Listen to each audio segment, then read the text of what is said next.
Ahojte, volám sa Daniela, som certifikovaná výživová poradkyňa, ktorá sa po viac ako dekáde strávenej budovaním kariéry v korporátnom svete rozhodla vybrať úplne inou cestou. Podcast Zdravá manažérka je bezplatná súčasť môjho mentoringovo-konzultačného programu, ktorý nesie rovnaký názov. Jeho cieľom je pomáhať ženám nastaviť zdravý životný štýl v súlade s ich cieľmi, individuálnymi hodnotami a potrebami a táto podcastová rubrika je jeho dôležitou súčasťou, kde môžeme jednotlivé témy prebrať viac detálnejšie. Prajem vám príjemné počúvanie. Myšlienka pomáhať a podporovať iné ženy sa nezrodila v mojej hlave len tak zo dňa na deň. Jej vznik je inšpirovaný mojou viac ako 10-ročnou skúsenosťou z korporátneho života manažérky a túžbou pomáhať ostatným ženám skvalitňovať ich život. A teda zrealizovať myšlienku, ktorá sa zrodila už niekedy v mojej puberte. Možno sa pýtate, prečo sa zameriavam práve na ženy? Odpoveď je jednoduchá. Pretože som žena a utvrdila som sa v tom, že ženské telo funguje trochu inak než to mužské. A to hlavne vďaka našemu cyklu, ktorý ovplyvňuje nielen sféru stravovania, ale celkovo každodenný náš život, to fungovanie v našom každodennom živote. Zároveň je aj každé telo unikát a čo je príjemné pre to moje, nemusí byť preto vaše, takže je dôležité poznať samú seba a čo vám robí dobre. Dnes by som vám v stručnosti rada priblížila môj príbeh a moje prečo, aby ste si zhodnotili, či máme spolu niečo spoločné, či sa s niečím stotožníte a či je toto práve orechové, čo teraz potrebujete. Tak začnem niekde tak ako na začiatku vo svojom detstve. Vyrástla som v malom meste na Liptove, na Slovensku. A už od malička som túžila vidieť svet, niečo dokázať. Už od prvej triedy som tvrdila, že pôjdem na gymnázium a vysokú školu. Vysnívala som si, že raz budem veľká manažérka a budem mať nejaký hodnotný prínos pre našu spoločnosť, pre náš svet. Manažérka sa síce zo mňa stala, ale tak nejak som stále postrádala ten svoj hodnotný prínos pre spoločnosť, nejakú pridanú hodnotu. A okrem toho sa celý život potýkam s tým, že obhajujem to, že som žena a zaslúžim si rovnocenné podmienky ako muži. Bola som vždy označovaná svojimi známymi ako feministka už asi od puberty, kedy som často poukazovala na rozdiely v prístupoch k ženám a mužom, k chlapcom a dievčatám. Moja zvedavosť a hľadanie odpovedí na rôzne otázky týkajúce sa života žien ma stále životom sprevádza a fascinuje ma.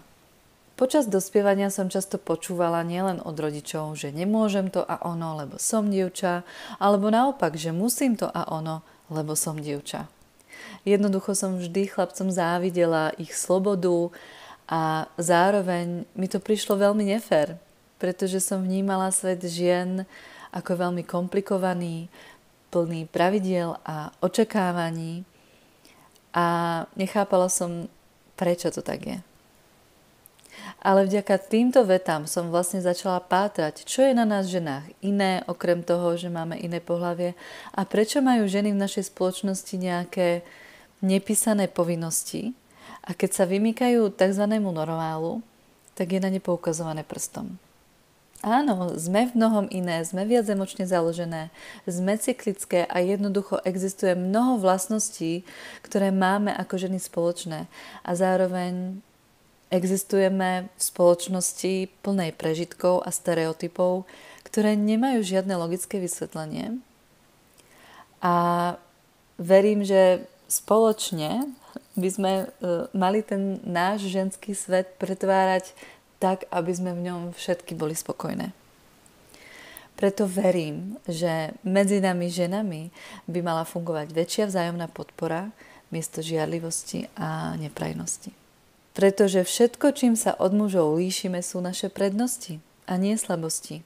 Preto by sme ich mali využívať v našej každodennosti k tomu, aby sme využívali svoj plný potenciál a nie ich potláčať, ako to často v reálnom, nie len v tom pracovnom svete často robíme, pretože tak to bolo niekedy nastavené. Svet sa však vyvíja a niektoré stereotypy už nemajú opodstatnenie a možno ani nikdy nemali a nepriaznivo vplývajú aj na naše zdravie. Viac ako dekádu života som si budovala úspešnú kariéru v korporácii. Vždy som sa snažila podať čo najlepší výkon a dosahovať profesné úspechy. Žila som hlavne v mužskom princípe, pretože tak je nastavený pracovný svet v korporácii, ale nielen v korporácii, celkovo ten pracovný svet je tak nastavený.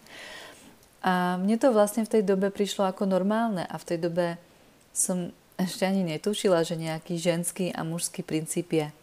Jednoducho som sa snažila podávať čo najlepší výkon, vzdelávať sa a prijímať nové výzvy, ktoré ma kariérne posunú vyššie. Práca na výkon samozrejme nie je nič zlé, kým nezačne mať presah na naše zdravie. A to ako vo svete mužov, tak aj žien. A napriek tomu, že som vždy tvrdila, že zdravie a rodina sú moje hlavné životné priority, tak skutočnosť odzrkadľovala niečo úplne iné a v skutočnosti som všetko prispôsobovala práci. Takže nie len, že som sa odpájala od svojho tela a nevnímala jeho signály, ale mala som aj nezdravo nastavené hranice medzi pracovným a súkromným životom.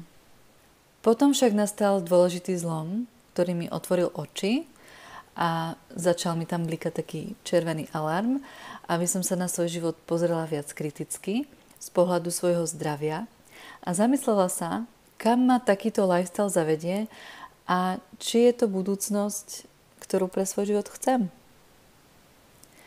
Ten zlom nastal vo chvíli, keď sme sa s manželom snažili o miminko a nedarilo sa.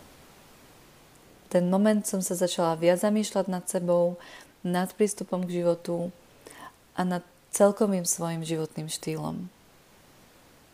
V tento moment sa začala moja cesta k vedomému prístupu k zdraviu a k zvedomeniu toho, že som dlho nevnímala signály svojho tela a všetky anomálie potláčala, že som sa príliš emancipovala a potlačila svoju ženskosť a prioritizovala svoju prácu nad svoje zdravie a vlastne nad všetko vo svojom živote. Utvrdila som sa v tom, že naše ženské telo funguje inak než to mužské. A má to presah do všetkých sfér našeho života. Uvedomila som si, že na tento život som dostala len toto jedno telo a že sa musím on starať a že je dôležité, aby som si s ním budovala čo najkrajší vzťah, pretože je to môj parťák na celý život. Takže mu musím rozumieť, respektíve sa mu snažiť porozumieť. Takže prevencia fyzického a psychického zdravia so zameraním na ženské zdravie sa stala v tento moment dôležitou témou môjho života. Našťastie táto časť môjho príbehu má šťastné pokračovanie, pretože nakoniec som otehotnela a dnes už máme 2 krásne deti, s čím ale prišiel ďalší zlom v živote, ďalšia veľká zmena a to bol nástup na matersku, ktorý nebol pre mňa jednoduchý, pretože som milovala svoju prácu a spoločensky bohatý život a to sa zo dňa na deň zmenilo. Začala som sa prirodzene obávať, čo bude s mojou kariérou, ak budem teraz 2-3 roky mama na plný úväzok a či budem pre trh práce ešte vôbec atraktívna, až sa budem chcieť vrátiť. A či všetko úsilie, čo som pre svoju kariéru doteraz urobila, bude vôbec po materskej k niečomu.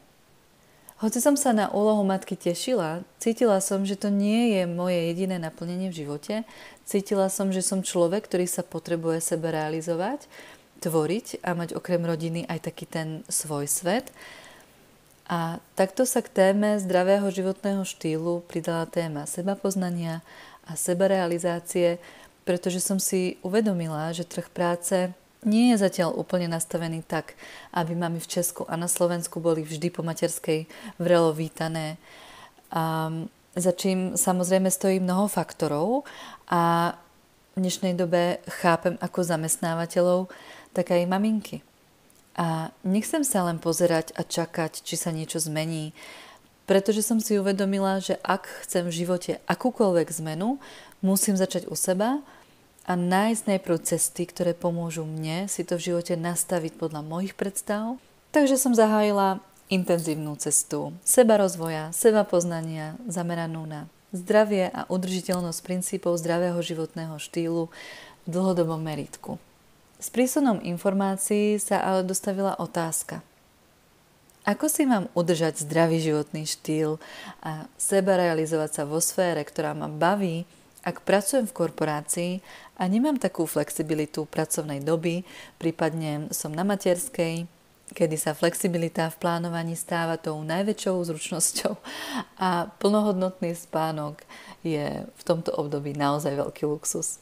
Bolo to síce pre mňa prínosné prečítať množstvo kníh a inšpirovať sa od ľudí, ktorých živí prezentácia zdravého životného štýlu, ale bolo to takmer neaplikovateľné pre môj život, pre život človeka, ktorý chodí do práce každý deň od do a nemá takú širokú časovú flexibilitu kvôli pracovnej náplni. A rovnako neaplikovateľné to bolo aj na obdobie materskej v úvodzovkách dovolenky, kedy ste tu pre svoje deti 24 hodín 7 dní v týždni. Často som si vravela, to je síce pekné, ale ako to aplikovať na život manažérky, ktorá má svoje projekty, plný kalendár stretnutí či konferenčných hovorov a niektoré dní má problém nájsť si čas medzi schôdzkami aspoň 30 minút na obed, alebo sa vôbec v priebehu dňa stihla napiť a nezistiť až na ceste z práce, že ju boli hlava a že vlastne nič nezjedla a nevypila. A dnes môžem potvrdiť, že s podobnými hektickými situáciami sa stretávajú aj maminky na materskej. Ako teda aplikovať zásady zdravého životného štýlu pre tento druh pracovných povinností, kedy máte obmedzený priestor pre starostlivosť o seba skrz povinnosti, ktoré musíte splniť? A nemôžete si to len tak ako nastaviť, že teraz si hodinu pomeditujem, pak sa pôjdem prejsť a potom budem pracovať. A vďaka týmto mojim životným príbehom vznikol projekt Zdravá manažérka, ktorým chcem ženám ukázať, že každá si môže nájsť cestu k vytúženej rovnováhe vo svojom živote a motivovať ich na ceste k vytúženému cieľu. A je jedno, či podnikáte, ste zamestnaná alebo mama na plný úväzok. Všetky sme totiž manažérky svojho života a strojkyne svojho šťastia. A som zástanca tej myšlienky, že kto hľadá cestu, tak nájde. Niektoré chceme kariéru, niektoré chceme mať svoj biznis, niektoré sa chceme naplno venovať rodine, niektoré chceme precestovať a preskúmať svet, niektoré hľadáme balans medzi materstvom a sebarealizáciou. Každá máme svoje unikátne sny a ciele, ale verím, že všetky chceme byť zdravé, krásne a tráviť plnohodnotne svoj čas. Podcast Zdravá manažérka je tu od toho, aby vás inšpiroval k tomu, že všetko je možné, ak sa rozhodnete a ste ochotné podstúpiť cestu zmien, aby ste sa stali najlepšou verziou samej seba.